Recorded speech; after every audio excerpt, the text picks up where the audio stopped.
What's up, Wednesday Night Live? Thank you for tuning in from wherever you are. I got just a short thought for you tonight, but a timely one, I think, for the situation we all find ourselves in during this season. So those of you who know me probably know that I like words. I probably speak way more of them than the average human and way more of them than I should. And I love learning languages and I love learning about languages. So here's a little bit of trivia from a word nerd. The usage of the word silhouette in modern language has a pretty interesting history. In the 1700s, the practice of purchasing and displaying silhouettes, just shadow profiles cut out of black paper, became pretty commonplace as a cheaper alternative to full portraits. And that's kind of the foundation of the way we use the word today. But the term itself actually came from the name of an infamous French government official. Etienne de Silhouette served as a controller of general finance in France during the 7 Years' War with England, and he attempted to raise extra war funds by imposing really heavy taxes on wealthy citizens.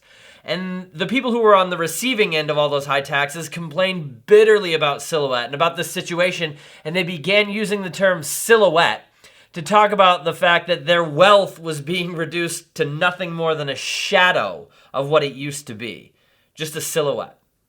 We've been talking about the life and writings of the prophet Jeremiah for the last few weeks, and today, because I think it's relevant to the pandemic we're living through and all of the consequences it's brought with it, I want to look at something he wrote in the book of Lamentations, which is really just this sad, anguished cry, this lament over looking at his city and his nation, his entire world, and seeing nothing more than a silhouette of what it once was.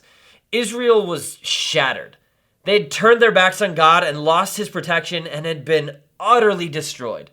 All the glory of the nation and its people was nothing more than a shadow of what it once had been. And Jeremiah lamented, he wept over the destruction of Jerusalem. He looked out and beheld a once magnificent city and temple now destroyed by war.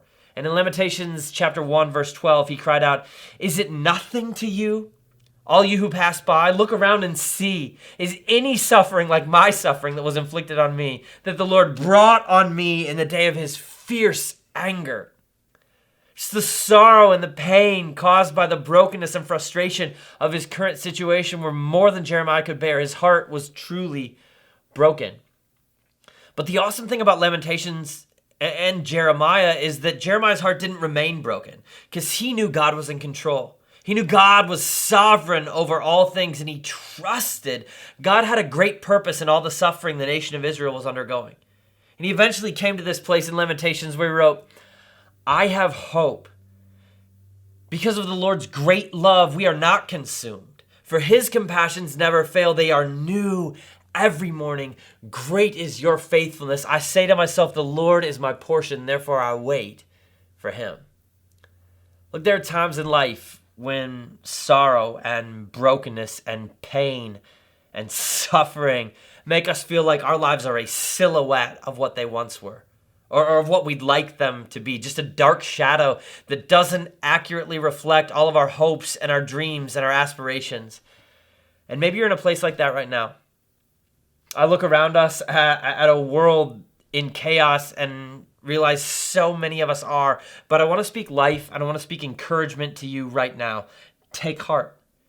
You don't have to live in despair forever. No matter what's going on in the world around you, you can remember that despite this difficulty, despite this pain, despite this unwanted season, we have a God who's in control.